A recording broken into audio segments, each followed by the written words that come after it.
अस्सलामु अलैकुम वरहमतुल्लाहि वबरकातुहू। उम्मीद है आप सब खैरियत से होंगे। अल्हम्दुलिल्लाह मैं भी खैरियत से हूँ।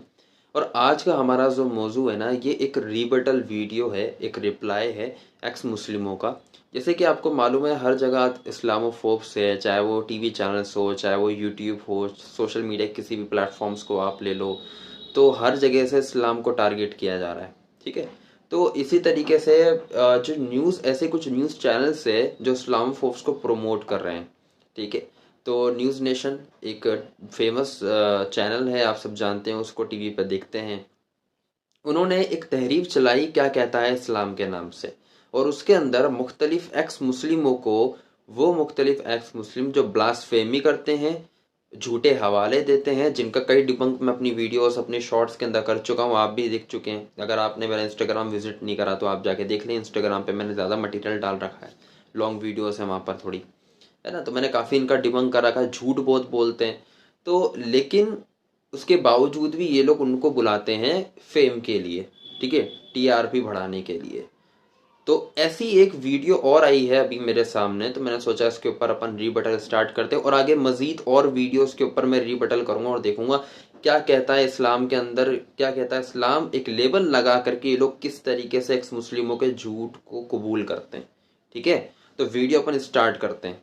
नमस्कार, आप देख रहे हैं न्यूज नेशन डिजिटल की खास पेशकश क्या कहता है इस्लाम। मैं हूं आपके साथ अनुराग दीक्षित। इस शो के जरिए इस्लाम से जुड़ी वो तमाम बातें जिनको जानना समझना आपके लिए बेहद जरूरी है, उन तमाम चीजों को लेकर हम हाजिर होते हैं, अलग अलग मुद्दों पर बात करते हैं। हमारे साथ बहुत ही खास मेहमान इस बार जुड़ रही हैं इस शो में। महलीज सरकारी जी, आप एक्स मुस्लिम हैं। महलीज सरकारी जी, बहुत बहुत स्वागत है आपका न्यूज नेशन के शो क्या कहता है इस्लाम में। और एक बड़ा तबका ऐसा है, सिर्फ हिंदुस्तान में नहीं बल्कि पूरी दुनिया में, जो बहुत कुछ जानना चाहता है इस्लाम के बारे में और खासकर एक्स मुस्लिम के बारे में, क्योंकि जो कम्युनिटी है एक्स मुस्लिम की बहुत तेजी से बढ़ रही है तमाम चैलेंजेस के बाद भी। अब मैं आपसे आपका पर्सनल एक्सपीरियंस समझना चाहूंगा, क्या ऐसा हुआ आपकी जिंदगी में कि आपको लगा कि मुझे इस्लाम से खुद को अलग करना चाहिए? जी नमस्ते। पहली तो थैंक यू सो मच कि आपने मुझे इनवाइट किया दोबारा से and give me this opportunity. आपने जैसे कि बात की कि एक्स मुस्लिम तबका, 2019 में मुझे जो है एक एक्स मुस्लिम ने अप्रोच किया था, and that's when I got to know कि ये एक्स मुस्लिम टर्म जो है वो मार्केट में आई है। क्योंकि पहले, उससे पहले अगर आप एक्स मुस्लिम बोलते ही थे तो लोग अपने कानों को छूना शुरू हो जाते थे। मगर अगर आप अब देखें तो एक्स मुस्लिम टर्म आज जो है बड़ी कॉमन है, बहुत सारे एक्स मुस्लिम यूट्यूबर्स बैठे हैं। मगर 2019 से पहले अगर आप देखें तो इतनी बातें एक तो रिलीजन पे नहीं होती थी, इस्लाम पे नहीं जी। होती थी, और कोई आपको दिखता नहीं था टॉकिंग अबाउट दिस स्टफ। तो मेरी जर्नी तो खैर बहुत ही पुरानी रही है। लाइक मैंने तो इस्लाम बहुत पहले छोड़ दिया था। उसका रीजन ये था कि मैं खुद एक मल्टी रिलीजन फैमिली में पैदा हुई। राइट, मेरी मम्मी का जो बैकग्राउंड था वो आया पारसियों से, क्योंकि वो इंडिया से मेरे नाना जी जी। आए थे। तो वो इंटर मैरिज हुई थी, इंटरफेथ मैरिज थी वहां पर। एंड देन मेरे बाप जो था ही वाज मुस्लिम, तो मेरी मम्मी ने कन्वर्ट किया। फिर उसके बाद जब मेरे फादर की डेथ हो गई थी तो we had to run from Pakistan. और इसी वजह से, क्योंकि मेरी माँ जो थी वो she wanted to go back to her own religion, और वो अलाउड नहीं है आपको। एक दफा अगर आप इस्लाम में दाखिल हो जाते हैं तो उससे फिर निकलना जो है वो मुश्किल होता है। आप छोड़ देते हैं तो फिर देन अपोस्टेसी की सजा आपके लिए बेसिकली इस्लाम में है कि आपको मार दिया जाता है। मतलब सो महलीज, आप कह रही हैं कि जैसे जैसे जो बाकी धर्म होते हैं, जैसे हिंदू धर्म होता है, इसमें नास्तिक जो लोग होते हैं, मतलब वो लोग जो खुदा को, ईश्वर को नहीं मानते हैं, उनकी गुंजाइश होती है, उनके लिए स्पेस होता है। आप कह रही हैं कि इस्लाम में अगर आपने खुद को इस्लाम से अलग कर लिया तो आपके लिए सजा मुकर्रर है। जी, तो अपोस्टेट्स जिसे कहते हैं, जो इस्लाम को छोड़ देते हैं, तो ऑब्वियसली उनकी सजाए मौत है। दैट्स हाउ देयर क्योंकि आप इस्लाम को क्यों छोड़ेंगे? आप इस्लाम को तभी छोड़ेंगे ना जब आप इस्लाम को गलत समझेंगे, और अगर आप इस्लाम को गलत समझ रहे हैं तो you are already committing blasphemy. Right, तो ब्लास्फेमी की सजा क्या है? सजाए मौत। तो वो घूम फिर के चक्कर वही आ जाता है।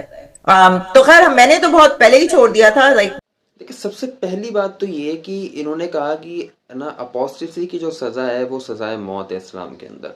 तो वो किस तरीके से है और क्या वो इस्लाम के अंदर है, इसको पहले समझ लेते हैं। फर्स्ट क्वेश्चन हमारे पास में आया, इसका पहले रिबटल करते हैं अपन। देखें, अपोस्टेसी की जो सज़ा है वो सिर्फ इस्लाम में नहीं है, वो हर जगह है। चाहे आप हिंदुज़म को पढ़ो, चाहे आप क्रिश्चियनिटी को पढ़ो, चाहे आप जो है ना जुडाइज़म को पढ़ो, हर तरफ आपको अपोस्टेसी की सज़ा मिल जाएगी, है ना। हर जगह है। अब मैं रेफरेंस देने पाऊंगा तो फिर आपको मालूम पड़ जाएगा, लेकिन सज़ा हर जगह है।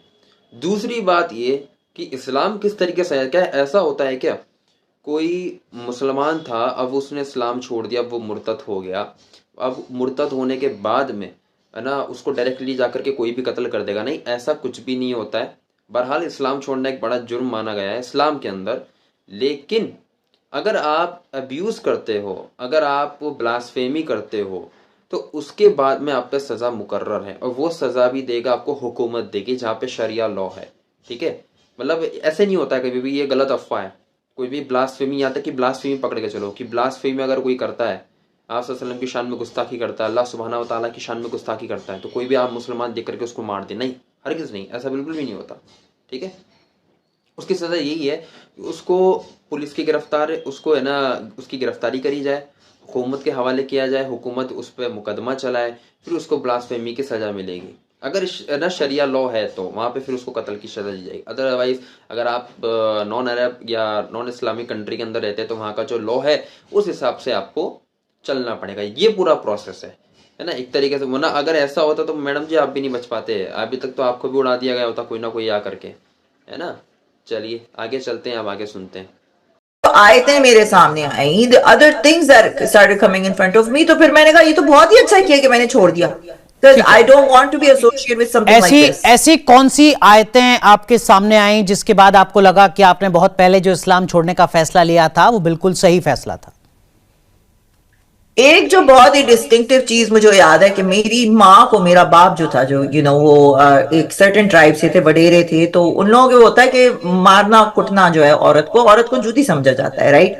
तो 434 है कुरान की एक आयत जिसमें यही लिखा जाता है कि भाई औरत आपकी मलकियत है, आप उसके ऊपर आपको फजीलत है क्योंकि आप उसके खर्चे उठाते हो। तो और अगर औरत आपकी गैर मौजूदगी में आपके ओबे नहीं करे या मिसबिहेव करती है, मतलब कि इधर उधर मुंह मारती है, तो फिर आपको अलाउड है कि आप उसको पहले पहले आप उसको समझाओ। अगर वो नहीं समझे फिर उसके बाद आप उससे बिस्तर अलग करो। अगर वो फिर भी ना समझे तीसरे टाइम पे फिर आप उसको पिटाई कर सकते हो। तो मुझे ये जस्टिफिकेशन लगी। 434 के ऊपर इन्होंने एतराज़ उठाया है कि सूरह नंबर 4 आयत नंबर 34 के अंदर जो है औरतों के बारे में कहा गया है, तलाक का पूरा प्रोसेस है उसके अंदर। तो बताया गया कि पहले बिस्तर अलग करो, समझाओ, जब नहीं समझे तो मारो। ठीक है, तो यहाँ से मारने की इब्तिदा हुई। अब ये बात भी बुनियादी तौर पर गलत है। देखिए, यह मारने के लिए नहीं कहा गया है, यहाँ पे पहले इतना प्रोसेस बयान किया गया है कि उसको पहले समझाओ, करो, उसके बाद में। लेकिन अब मारना भी किस हुदूद के अंदर है। देखिए एक बात समझें, कुरान मजीद जो है ना वो एक उसूल बयान करता है, उसका तरीका सुन्नत में मिलता है, हदीस में मिलता है। सिर्फ कुरान मजीद को देख करके आप मुकम्मल इस्लाम को नहीं समझ सकते। कुरान मजीद को समझने के लिए आपको हदीस पढ़नी पड़ेगी, आपको सुन्ना पे जाना पड़ेगा, आपको सुन्नत देखनी पड़ेगी। इन दोनों को कंबाइन करके ही आप पूरे इस्लाम का नॉलेज ले सकते हो। अब कुरान मजीद में बता तो गया है कि भैया अगर औरत आपकी ना माने, उससे बिस्तर अलग करो, उसको थोड़ा छोड़ो, लेकिन ना माने तो फिर उसको आप जो है ना मारो। लेकिन अब हमें ये देखना पड़ेगा कि इस्लाम ने क्या हुदूद बानी है मारने की। मारना है तो किस तरीके से मारना है, क्या करना है। ठीक है, इसको अपन देखते हैं। तो मेरे जहन में एक हदीस है, इब्ने माजा की हदीस है, हदीस नंबर 1850। उसके अंदर हज़रत मुआविया रज़ी अल्लाह तआला अन्हु आप सल्लल्लाहु अलैहि वसल्लम की है ना जो है ना तशरीफ़ लाते हैं, खिदमत में तशरीफ़ लाते हैं और आकर के अर्ज़ करते हैं, या रसूलुल्लाह सल्लल्लाहु अलैहि वसल्लम, क्या मेरी बीवी पे मेरा क्या हक है? तो आप सल्लल्लाहु अलैहि वसल्लम ने इरशाद फरमाया कि जो तुम खाते हो वही उसी को पहनाओ, खिलाओ, जो तुम पहनते हो वही उसी को पहनाओ। ठीक है, और चेहरे पर ना मारना।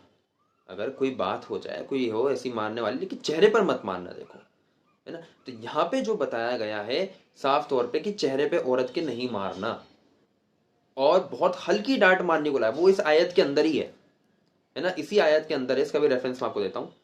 इसी आयत के अंदर है कि इसका मतलब है बहुत हल्की डांट लगाना, बहुत हल्का मारना। ठीक है, हल्की डांट लगाने का हुक्म है, ये नहीं कहा धड़ाधड़ मारा जा रहा है, ऐसा कहीं कुछ भी नहीं है। ठीक है, और औरतों की फजीलत के बारे में अगर अपन बात करें तो औरतों की फजीलत पे एक हदीस है, अबू दाऊद हदीस नंबर 2146। उसके अंदर आप से इरशाद फरमाया गया, उनसे पूछा गया कि ए रसूलुल्लाह सल्लल्लाहु अलैहि वसल्लम, आप मुझे ये बताएं कि मुझ पे सबसे ज़्यादा हक किसका है? आप सल्लल्लाहु अलैहि वसल्लम ने इरशाद फरमाया तुम्हारे पर सबसे ज़्यादा हक तुम्हारी माँ का है। दूसरी बार भी यही क्वेश्चन दोहराया, उनके बाद किसका है? सेम आप सल्लल्लाहु अलैहि वसल्लम ने इरशाद फरमाया कि तुम्हारी माँ का हक है, तुम्हारी माँ का हक है। 3 बार दोहराया। उसके बाद जब पूछा कि उनके बाद किसका है, तो आप सल्लल्लाहु अलैहि वसल्लम ने इरशाद फरमाया तुम्हारे बाप का हक है। 3 बार माँ का नाम लिया। तो यहाँ आप समझ सकते हो कि औरत का जो है इस्लाम के अंदर कितना बड़ा दर्जा है। ठीक है, औरत का जो दर्जा है और मोरालिटी अगर देखी जाए, एक मार्केट में सर्वाइव करने के लिए, मुआशरे में सर्वाइव करने के लिए, औरत की जो इज्जत है वो बेटी के रूप में है कि वो किसी की फला की बेटी है, बहन के रूप में फला की बहन है, बीवी के रूप में फला की बीवी है। ठीक है, ये है औरत की इज्जत। बाकी दोस्तियां लगाने के लिए, फ्रेंडशिप करने में कोई औरतों की इज्जत नहीं होती। जॉब कर रहे हैं तो कोई औरतों की इज्जत वहां पर नहीं होती है। ये बात बिल्कुल दुरुस्त। अब यहाँ पर अपन आगे चलते हैं कि आगे और क्या इनकी बकवासात है, उसका भी आगे रिप्लाई देंगे इंशाल्लाह। इसका तो मैंने दे दिया, आगे चलते हैं इंशाल्लाह। जो मुस्लिम स्कॉलर हमारे साथ जुड़ते हैं, माफ कीजिए आपको रोक रहा हूं, कुछ मुस्लिम स्कॉलर जो हमारे साथ जुड़ते हैं वो तो कहते हैं कि नहीं साहब, इस्लाम में तो महिलाओं को बराबरी का दर्जा दिया जाता है। हालांकि जब हम उनसे सवाल पूछते हैं कि अगर मर्द 4 शादी कर सकता है तो औरत 4 शादी क्यों नहीं कर सकती, तो उसका जवाब कोई हमें ठोस नहीं मिल पाता है। उसका जवाब आपको ये देते हैं क्योंकि भाई हमें ये कैसे पता चलेगा बच्चा किसका है। मगर उनको तो ये पता नहीं था ना कि भाई आज के जमाने में तो डीएनए टेस्ट हो सकता है, आपको पता चल सकता है कि बच्चा किसका है, तो हम 4 मत क्यों नहीं रख सकते हैं, राइट। सिर्फ 4 शादी की बात नहीं, आप तलाक उठा लो। मर्द को जो है 3 दफा तलाक बोला, तलाक हो गई। औरत पाकिस्तान में जाके खुला लेने के लिए, मेरी माँ को डाइवोर्स, पहली बात तो वो लोग पावरफुल लोग थे तो डिवोर्स ले ही नहीं सकती थी। अगर वो लेने के लिए आपको जाने चक्कर काटने कोर्ट के, एक ऐसे मुल्क में जहां पे बाहर निकलना मुश्किल है औरत के लिए, उसको आप बाहर भेज रहे हो और मर्द बैठ के वहां पे वो कर सकते हैं। अब इन्होंने सवाल उठाया वो है इसके, एक तो तलाक के ऊपर सवाल उठाया और एक उठाया इन लोगों ने शादी के ऊपर कि मर्द को 4 शादी की इजाजत है तो औरतों को क्यों नहीं है। इसके 2 आंसर है, डायरेक्ट और इनडायरेक्ट। ठीक है, डायरेक्ट आंसर पहले ये है, जो खवातीन मेरी ये वीडियो देख रही हैं यूट्यूब के ऊपर या इंस्टाग्राम के ऊपर शॉर्ट देख रही हैं, आप जो भी देख रहे हैं, आप मुझे सीरियसली खुद बताइएगा, आप खुद मुझे बताइएगा, आप चाहे किसी भी मज़हब से ताल्लुक़ रखते हो, आप हो सकता है आप हमारी ना हिंदू बहन वीडियो देख रहे हो या आप हमारी क्रिश्चियन बहन वीडियो देख रहे हो, मुसलमान देख रहे हो, क्या आपका दिल मुतमईन होगा कि आप 4 मर्दों के साथ अपनी सारी ज़िंदगी गुजारें? चलो सारी भी छोड़ें, एक दिन के लिए भी, ठीक है, 4 मर्दों के साथ गुजारें, क्या ये होगा? एक दिन यहाँ, एक दिन वहाँ, एक दिन वहाँ, आपका ज़मीर गवारा करता है? आपके लिए ये क्वेश्चन है। ऑब्वियसली नो, हमारी गैरतमंद बहनें यही कहेगी, और ना भी कहे, मैं नहीं कहूँ तो कमेंट बॉक्स में आप देख लीजिएगा, मालूम पड़ जाएगा आपको। दूसरा आंसर, उन्होंने ये कहा कि यार डीएनए से ये तो मालूम पड़ सकता है, और कोई भी मौलवी ये नहीं कहता कि बच्चा किसका है, इतना सबको मालूम है, आज के टाइम पर टेक्नोलॉजी तरक्की कर चुकी है, डीएनए के तौर पे कर चुका है। सवाल ये उठता है वफादारी का, क्या मर्द वफा करेगा? क्या मर्द की नेचर में ये है? मैं अपनी बात करूं, अगर मेरी बीवी अल्लाह ना करे अगर वो मुझे मालूम पड़े किसी और मर्द के साथ रहती है तो मैं उसका बिल्कुल भी साथ नहीं दूंगा। ये मेरी नेचर है, मेरी चीज़ मेरी ही होनी चाहिए, ये मर्द की नेचर है, वो ऐसी औरत पे कभी भी एतबार नहीं करेगा। और इसकी मिसाल बहुत अच्छी ना सूरह यूसुफ के अंदर मिलती है। सूरह यूसुफ सूरह नंबर 12, उसके अंदर हज़रत यूसुफ अलैहिस्सलाम जब ना कैदियों को इस्लाम की दावत देते हैं तो उनसे क्या सवाल करते हैं, ए लोगों मुझे एक बात बताओ, एक बांदी जिसका एक आका और एक बांदी जिसके ढेरों आका, कौन बेहतर है, कौन सुख रहेगा? कैदियों ने कहा वही एक बांदी जिसका एक आका, सबसे बेहतरीन मिसाल है इस बात को समझाने के लिए। तो जो मर्द है वो औरत का हाकिम होता है, औरत पे लाजमी कि वो मर्द की इताअत करे, गैरतमंद औरत जो है। अब एक औरत पे आपने 4 मर्द मुसल्लत कर दिए, अब वो किस किस की इताअत करेगी? एक कह रहा है तो मुझे पर्दे में अच्छी लग रही है, एक कह रहा है वेस्टर्न ड्रेस में अच्छी लग रही है, कभी कोई क्या कह रहा है, कोई कह रहा है बाल लंबे, एक कह रहा है बाल छोटे। तो औरत पागल नहीं होगी तो क्या होगी? समझ रहे हैं आप? तो ये देखा जाए तो अकली तौर पे भी ये पॉसिबल नहीं है कि एक औरत जो है वो 4 मर्दों के साथ रहे या 4 मर्द की या एक से ज्यादा, 4 भी मतलब एक से ज्यादा मर्द की इताअत करे। औरत पाकिस्तान में जाके खुला लेने के लिए, मेरी माँ को डाइवोर्स, पहली बात तो वो लोग पावरफुल लोग थे तो डिवोर्स ले ही नहीं सकती थी। अगर वो लेने के लिए आपको जाने चक्कर काटने कोर्ट के, एक ऐसे मुल्क में जहां पे बाहर निकलना मुश्किल है औरत के लिए, उसको आप बाहर भेज रहे हो और मर्द बैठ के वहां पे वो कर सकता है। जायदाद में आप देख लो तो आपको हिस्सा नहीं है, यू नो आपको आपके पीरियड्स आ जाते हैं तो उसमें नापाक आप हो जाती है। एक नेचुरल चीज खुदा ने आपको दी है, आपकी पूरी नस्ल जो है उसी चीज से चल रही है, इट्स अ रिप्रोडक्टिव सिस्टम, उसी को आप नापाक करके आप उसको अलग कर देते हो। सो देयर जो लोग ये लोग बोलते हैं ये अपने जो एक नैरेटिव है उसको आगे बढ़ाने की कोशिश कर रहे हैं, but it doesn't work any. तो इन्होंने पहले जो है अपने घर का दुखड़ा रोया कि है ना हमारी माँ को जो है इस तरीके से दर दर भटक, इस्लाम ने नहीं कहा दर दर भटकने के लिए। लोगों की गलतियां आप इस्लाम पे नहीं थोप सकते। देखिए लोगों में फ़र्क है, इस्लाम में फ़र्क है। हाँ हकीकतन है, आज के टाइम पे हमारे यहाँ पर हमारे मुआशरे के अंदर जो मुसलमान है, ज़्यादातर मुसलमान की बात कर रहा हूँ मैं, है ना, वो इस्लाम के पे चलते नहीं है ना। तो आप लोगों की गलती जो है ना इस्लाम को नहीं देख सकते, आप लोगों पे नहीं थोप सकते, इस्लाम पे नहीं थोप सकते लोगों की गलतियाँ। ये आपको खास तौर पे ध्यान रखनी है। दूसरा आपने जो कहा जायदाद में हिस्सा नहीं, किसने कहा जायदाद में हिस्सा नहीं है? मुझे ये बताएं आप, किसने कहा?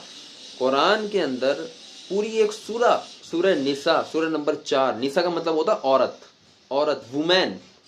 वो अल्लाह सुब्हानहू व तआला ने औरतों के हुकूक पे पूरा का पूरा एक चैप्टर नाजिल कर दिया है। किसी मजहब की किताब में और नहीं है। आप मुझे किसी और मजहब की किताब में निकाल के दिखा दो, मैं आपको चैलेंज करता हूँ कि औरत के नाम पे पूरा चैप्टर हो मेन स्क्रिप्चर के अंदर। हमारी मेन स्क्रिप्चर कुरान है ना, उसके अंदर औरत के नाम का पूरे एक चैप्टर, इसमें औरत की फजीलत बयान की गई है, औरत के साथ कैसा सलूक करना है, उसकी क्या क्या चीज़ है, उसको सारी चीज़ उसके अंदर बयान की गई है, उसके सारे हुकूक बयान किए गए हैं उसके अंदर। अब आप मुझे बताएं यार, इससे ज़्यादा और क्या हो सकता है? इससे ज़्यादा और क्या हुकूक होगा कि अल्लाह सुब्हानहू व तआला ने आखिरी आसमानी किताब के अंदर औरतों का खास तौर पे चैप्टर रख के उसका जिक्र कर दिया। अब मुझे और पता है यार, जायदाद का हिस्सा वो भी मिलता है, ये भी बेबुनियाद आपका है ना सवाल है कि नहीं मिलता। बिल्कुल मिलता है। अब लोग कहते हैं जी कम मिलता है, औरत को तो 50% मिलता है पूरा, और औरत को तो 25%। तो 25% को 50% का क्या मसला समझाता हूँ। औरत के पास में 2 हाथ में लड्डू है। कैसे? उसको घर से भी जायदाद का हिस्सा मिल रहा है, उसका जहाँ निकाह हो रहा है, उसका जो शौहर की जायदाद है वो भी औरत की है। दोनों को मिला करके औरत का तो फायदा हो रहा है ना। बल्कि मर्द की पूरी 100%, घर से 25%, 120 है ना, 125% जो है औरत के पास में हिस्सा है। मर्द के पास में जो है उसका भी आधा निकाल के उसको देना पड़ रहा है। मर्द के पास में कहीं और है ना हिस्सा नहीं आता, सिर्फ जो बाप से मिल रहा है वही है, वो भी तकसीम हो करके। अब आप सोचें, पीरियड्स की आपने बात की कि भाई पीरियड्स के अंदर भी औरत का यही हाल है कि उसको है ना बाहर कर दिया जाता है, धूर। किसने कहा धूर करा जाता है? इस्लाम में तो ये कंसेप्ट है ही नहीं। मुझे लग रहा है आपने कोई और स्क्रिप्चर पढ़ी है, उसको उठा के आपने इस्लाम पे फिट कर दिया। पीरियड्स में कभी भी औरतों को कोई धूर नहीं फेंका जाता है, दूर नहीं करा जाता, उल्टा उनकी केयर करने की ना वो दी गई इजाज़त कि आप उनकी केयर करो, है ना। और ये जो धूर भेजने का कंसेप्ट ये किसी और मजहबों का है, मैं नाम नहीं लूँगा, लेकिन सब समझते हैं किसका है किसका नहीं है। छुआछूत कहाँ पे ज़्यादा होता है। ठीक है, चलिए आगे चलते हैं। सवाल इससे जुड़ा जो महलिस जुड़ता है महिलाओं को, औरतों को कितनी बराबरी है उसको लेकर, लाइटर नोट में ही सही, लेकिन वो सवाल खासकर सोशल मीडिया में पूछा जाता है कि अगर मर्द को बेहतर हूरें मिल रही हैं तो जो मुस्लिम औरत ऊपर जाएगी इंतकाल के बाद, क्या उसको भी बेहतर मर्द मिलेंगे? और अगर नहीं मिल रहे हैं तो क्या वो भी डिस्क्रिमिनेशन का पार्ट नहीं होता है? उसका आंसर जो ये लोग देते हैं वो ये होता है कि नहीं, औरत को वही हस्बैंड मिलेगा जो उसको जिंदगी में था, और वो औरत डिसाइड करेगी कि वो मर्द किस हूर के साथ किस दिन जाएगा। तो मैं बोल नहीं सकती हूँ वो वर्ड, मगर हम वहां जाके एक सर्टेन काम कर रहे होंगे अपने मर्दों के लिए। तो यार आप यहाँ मतलब मैं उसको सरल भाषा में कहूं तो आप कह रही है कि जो मुस्लिम औरत है ऊपर जाकर वो अपने शौहर का डेली रोस्टर बना रही होगी। हाँ, वो बनाएंगी कि भाई आज ये वाली हूर के साथ टाइम है, इस वक्त टाइम है। और अब इन्होंने कहा कि जो मर्द को तो है ना 72 हूरें मिल जाएगी, लेकिन औरतों का क्या होगा? पहला क्वेश्चन इनका गलत है। सब मर्द को 72 हूरें नहीं मिलेगी। जो हदीस है, जो सही हदीस है, जो हूरों के बारे में 72 हूरों के बारे में, वो सिर्फ शहीद के लिए है कि वो सिर्फ शहीद को मिलेगी। आम तौर पर सबको 1 या 2 हूरें मिलेगी, इसमें इख्तलाफ है। 1 हूरें, 4 हूरें, 6 हूरें, 72 नहीं मिलने वाली, हर किसी को नहीं मिलेगी, वो सिर्फ शहीद को मिलेगी। दूसरा पॉइंट औरत के लिए, देखिए मैंने जो पहले बात कही थी कि क्या एक औरत क्या और मर्द के साथ, एक से ज़्यादा मर्द के साथ ज़िंदगी गुजारने को आमादा है? जो फितरत इंसान की दुनिया में है वही फितरत क़यामत के दिन भी रहेगी, जन्नत में भी रहेगी। एक हदीस है, बड़ी प्यारी हदीस है, वो मैं रेफरेंस में मेंशन करूँगा इंशाल्लाह। तो ये वो हदीस कुछ ऐसी है कि दुनिया के अंदर जो इंसान है वो अल्लाह सुब्हानहू व तआला से डिमांड करेगा खेती की, कि मुझे खेती करनी है ना। अब आप खुद सोचें यार, मर गया, जन्नत में चला गया, अल्लाह सुब्हानहू व तआला तुम्हें खेती की क्या ज़रूरत है, नहीं मुझे बस करना है, मुझे बस खेती करनी है। तो आप सोच के देखो कि है ना, इंसान मरने के बावजूद, क्योंकि उसकी फितरत है, मर्द की फितरत है, वो ज़िंदगी भर पैदा होता है, पढ़ता है, पढ़ने के बाद ज़िंदगी भर तक वो कमाता रहता है, ठीक है, कमाता रहेगा, तो उसकी वो फितरत बन चुकी है। तो जन्नत में जाने के बावजूद यहाँ पे सारे ऐशो आराम मिल रहे हैं, कुछ करना नहीं पड़ रहा, कुछ कमाना नहीं पड़ रहा है ना, मौज ही मौज है। वहाँ पे भी वो कह रहा है कि नहीं मुझे तो खेती करनी है, मुझे तो पैसा कमाना है, मुझे तो मतलब काम करना है किसी न किसी करके। अब आप ये देखो, ये इंसान मर्द की फितरत है। इसी तरीके से औरत की फितरत जन्नत में है कि एक से ज़्यादा मर्द के साथ वो नहीं रहेगी, तो उसको उसका शौहर ही मिलेगा। हाँ, लेकिन ऐसा नहीं मिलेगा, ये बात इन्होंने रखी थी, ऐसा नहीं मिलेगा, बहुत अच्छा मिलेगा माशाल्लाह, उसकी क्वालिटी अल्लाह बहुत अच्छा करके देंगे, आप भी इंशाल्लाह खुश हो जाएंगे। और हाँ, इन्होंने जो अभी जो बात कही है कि है ना, वो जो औरत है अगर उसके शौहर के 72 हूरें होंगी, बीवियाँ होंगी, तो वो बैठ के दिल रोस्टेड बनाएगी कि भैया कौन किसके साथ है। ये बेबुनियाद बात है, बगैर दलीलों के बात कर रहे हैं, झूठ बोल रहे हैं, एक नंबर के झूठे लोग हो तुम लोग।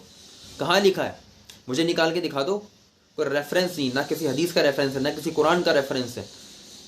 ये तभी तो कहते हैं मुल्हिदीन झूठे क्यों होते हैं यार, ये मुझे समझ में नहीं आता। मुल्हिदीन झूठे बहुत होते हैं, झूठ बोलना इनका शोभा होता है, झूठ के बिना इनकी बात कभी भी मुकम्मल नहीं होती है। ये भी एक नंबर का झूठ है। ज्यादा जो है दोजख में वो भी औरतें हैं। ठीक है, फिर आप भी सवाल करते हैं कि भाई किसी की शादी नहीं हुई, उसका मर्द ही नहीं है, तो उसको कौन मिलेगा, फिर वो कहाँ जाएगी, राइट। तो उसका जवाब ही नहीं होता है। अच्छा जी, अब इन्होंने कहा कि जो कुरान की आयत है 434 सूरह निसा सूरह नंबर 4 आयत नंबर 34 के अंदर, कि उन्होंने उसको वर्ड को चेंज कर दिया। कहाँ चेंज हुआ है, आज भी वही है, सिर्फ उसकी मीनिंग बदली है।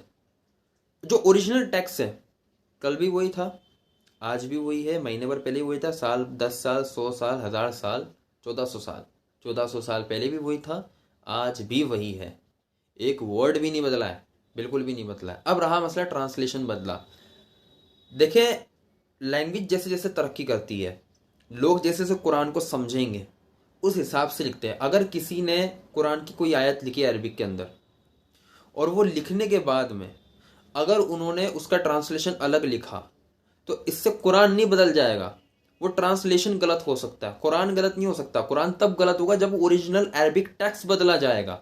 तो अरबिक टेक्स्ट तब भी वही था, आज भी वही है, कल भी वही है, ता कयामत तक भी वही रहेगा इंशाअल्लाह। तो ऐसे ही लिखा हुआ है, मारने का तो लिखा नहीं है।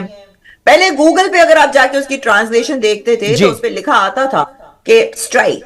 अब जो है वो स्ट्राइक करके उसको चेंज करके ब्रैकेट्स में पहले लिखा लाइटली, अब वो वर्ड ही चेंज कर दिया है गूगल की ट्रांसलेशन पे, विच इज गुड। हम तो चाहते हैं कि ये जो ऐसी हदीसें हैं, ऐसी आयतें हैं जो सख्त हैं, उनको चेंज कर लो। अच्छा जी, अब इन्होंने कहा कि जो कुरान की आयत है 434 सूरह निसा सूरह नंबर 4 आयत नंबर 34 के अंदर, कि उन्होंने उसको वर्ड को चेंज कर दिया। कहाँ चेंज हुआ है, आज भी वही है, सिर्फ उसकी मीनिंग बदली है। जो ओरिजिनल टेक्स्ट है कल भी वही था, आज भी वही है, महीने भर पहले वही था, साल 10 साल 100 साल 1000 साल 1400 साल पहले भी वही था, आज भी वही है। एक वर्ड भी नहीं बदला है, बिल्कुल भी नहीं बदला है। अब रहा मसला ट्रांसलेशन बदला। देखें, लैंग्वेज जैसे जैसे तरक्की करती है, लोग जैसे जैसे कुरान को समझेंगे उस हिसाब से लिखते हैं। अगर किसी ने कुरान की कोई आयत लिखी है अरबिक के अंदर, और वो लिखने के बाद में अगर उन्होंने उसका ट्रांसलेशन अलग लिखा, तो इससे कुरान नहीं बदल जाएगा, वो ट्रांसलेशन गलत हो सकता है, कुरान गलत नहीं हो सकता। कुरान तब गलत होगा जब ओरिजिनल अरबिक टेक्स्ट बदला जाएगा। तो अरबिक टेक्स्ट तब भी वही था, आज भी वही है, कल भी वही है, ता कयामत तक भी वही रहेगा इंशाअल्लाह। इब्राहिमिक रिलीजन्स के साथ प्रॉब्लम ये रही है कि इनको फैलाना है अपने आप को, और हमेशा से आपने देखा है कि फैलाया है, तलवार के जोर से फैलाया है, इधर भी काबू करना है, उधर भी काबू करना है। They don't mind their own business. और ये चीज मुझे दूसरों की बुरी लगती है। एक थोड़ा सा यहाँ वेस्टर्न कंट्रीज में अब कंट्रोल आ गया, वरना तो पहले क्रिश्चियंस भी जाकर मिशनरीज जो थे इसी तरह से जाकर जो है अपनी रिलीजन को आगे बढ़ाने के लिए पढ़ते रहते थे, मगर ये मुसलमानों में ये चीज खत्म नहीं हुई है। एंड अब हमको ये भी दिख रहा है कि वेस्टर्न कंट्रीज में आप देख सकते हैं कि इनका इन्फ्लुएंस यहाँ कितना बढ़ता जा रहा है। अब 25 साल पहले जब मैं आई थी, मैं अपनी स्टोरी बताती थी तो मुझको विक्टिम माना जाता था। अब मैं बोलती हूँ तो कहते हैं तुम इस्लामोफोब हो। वो पूरा नैरेटिव ही बदल गया है, राइट। तो ये एक चीज जो तबलीग करने की है, दावा करने की जो चीज है, I just totally can't stand it. आपने अपनी रिलीजन करनी है, अपने घर तक रखो, आप अपनी मस्जिद तक रखो, एंड दैट इज इट। उसके अलावा कोई गुंजाइश नहीं है ना। आप अब इन्होंने कहा इस्लाम के साथ प्रॉब्लम ये, इब्राहिमिक रिलीजन के साथ प्रॉब्लम इनको फैलाना है। नॉट ओनली इब्राहिमिक रिलीजन, बहुत सारे ऐसे मज़ाहिब जो अपने आप को फैलाने में लगे हुए, इवन एथीज़म भी लगा हुआ है जिस पे आप अभी अमल कर रहे हो, जो एक्स मुस्लिम बने बैठे हो, एथीज़म को कबूल करके बैठे हो। बिल्कुल शुरुआत में आपने क्या कहा था, आपकी क्लिप यहाँ पे दोबारा दिखा रहा हूँ मैं। आपने क्या कहा था शुरुआत में कि मुझे 2019 के अंदर एक एक्स मुस्लिम ने कन्विंस किया था। तो वो एक्स मुस्लिम ने आपको क्या लेने कन्विंस किया? कन्विंस करना क्या है, दावत ही तो है। उसने आपको समझाया नहीं मजहब से आप निकलो, एथीज्म की तरफ आओ, एथीज्म की ये क्वालिटी है, मजहब में फंसे रहोगे तो ये हो जाएगा। तो ये क्या है, ये तो तबलीगी है एक तरीके की। जो आप कह रहे हो ना कि कीड़ा जो मुसलमानों के अंदर है, इब्राहिमिक रिलीजन अपने फैलाना है, ये कीड़ा सिर्फ हमारे यहाँ नहीं है, हर जगह है। और जो हक समझता है बात को हम पूछेंगे, हम इस्लाम को हक समझते हैं, रसूलुल्लाह सल्लल्लाहु अलैहि वसल्लम को हक समझते हैं, कुरान को हक समझते हैं, इसलिए हम उसको फैलाना चाहते हैं। और तुम भी एथीज्म को सच हक समझते हो, तभी तो तुम फैलाने में लगे। वो आते इतने सारे जो यूट्यूब चैनल जो काम करे, एडम सीकर के बारे में नहीं बोलोगे? एडम सीकर जो वहां बैठ करके जो गालियां दे रहा है और जो क्रिश्चियनिटी को प्रमोट कर रहा है, उसको कुछ नहीं बोलोगे?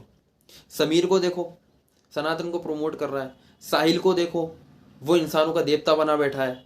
और आपको भी देखो, आपका भी तो यूट्यूब चैनल है, आप लोग क्या कर रहे हो बैठ कर? कि क्या जरूरत है? अगर आपको ये कीड़ा तो आपके अंदर भी है, अगर ये कीड़ा है तो पहले खुद के अंदर से ये कीड़ा निकालो, उसके बाद दूसरों पे बात करो। खुद तो उस चीज का शिकार होके बैठो और हमें बोल रहे हो। अक्सर डेमोक्रेटिक वर्ल्ड में ये सवाल पूछा जाता है इस्लामिक स्कॉलर से कि आपके लिए पहले क्या, कॉन्स्टिट्यूशन उस कंट्री का जहां के आप सिटीजन हैं, या आपका रिलीजन या इस्लाम?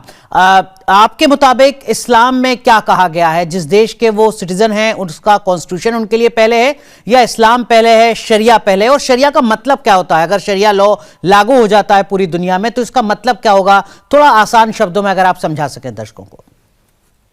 देखिए, शरिया का मकसद क्या है वो हर कोई डिफरेंटली लेता है, राइट? शरिया लॉ कहाँ फॉलो हो रहा है वो मुझको तो आज तक पता ही नहीं चला जी। तो इन्होंने अब सवाल जो किया है वो शरिया वर्सेस कॉन्स्टिट्यूशन पे किया है कि शरिया और कॉन्स्टिट्यूशन में से सबसे बेस्ट कौन सा है। देखिए मैं आपको बताऊं सिंपल लैंग्वेज में, कॉन्स्टिट्यूशन, इंडियन कॉन्स्टिट्यूशन हो, अमेरिका का हो या पूरी दुनिया कहीं का भी हो, वो एक मैन मेड है। और मैन मेड चीज़ में गलतियां होती है, इसी वजह से तो आज वो रिफॉर्म किया जा रहा है। आज कितने कानून बदल रहे हैं, है ना। और एक होता है शरिया। शरिया के अंदर साफ तौर पे आज तक कोई भी तब्दीली नहीं हुई है, ठीक है, इसलिए वो गॉड मेड है, इसलिए उसमें तब्दीली होने का कोई अंसर नहीं है, वो परफेक्ट है। अब मुझे बताओ यार, परफेक्ट चीज़ इंसान के लिए बेहतर है या जिस चीज़ में तब्दीली होती? क्योंकि आप कोई चीज़ 60-70 साल पहले लिखी गई थी, उसमें आज तब्दीली हुई है। आज जो तब्दीली हुई है, आने वाले 60-70 साल बाद फिर उसको तब्दील कर दिया जाएगा। लेकिन एक है जो 1450 साल पहले भी करेक्ट था, 1300 साल पहले भी करेक्ट था, 12, 11, 1000, 900, 800, 700, 600, और आज भी वो करेक्ट है। तो आप मुझे बताओ दुनिया दोनों में से कौन सी चीज़ यहाँ पर बेहतर हुई? अब इन्होंने कहा शरिया सबके लिए अलग अलग है, ये भी बिल्कुल बेबुनियाद बात है, ऐसा कुछ नहीं है। देखिए जो मसलक है शिया सुन्नी, इन सबकी शरीयत एक ही है, ठीक है। जब शरीयत नाफिज अगर हो तो ये सारे एक ही उसके नीचे नजर आएंगे। कुछ चीज़ों में इख्तलाफ है, नमाज है ना, रोज़े सबके सेम है, सब मानते हैं रमज़ान आएगा, रमज़ान के अंदर है ना 30 दिन के रोज़े होते हैं, सब मानते हैं, ठीक है ना। ज़कात सब मानते हैं, नमाज सब मानते हैं, तो ये शरीयत है, ठीक है। ज़कात ना, तलाक का कंसेप्ट सब मानते हैं कि अगर निकाह तोड़ना है तो तलाक से टूटता है, निकाह में जुड़ना है तो निकाह से जुड़ता है, खुतबा होता है, सब मानते हैं।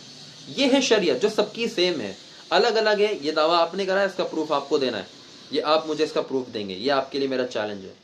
चाहिए ना कि आप क्वेश्चन कर सकें, आप सवाल खड़ा कर सकें, ताकि आपको बेहतर जवाब भी मिल सके वहां से। आप करें कि इस्लाम में स्कोप ही नहीं है इसका?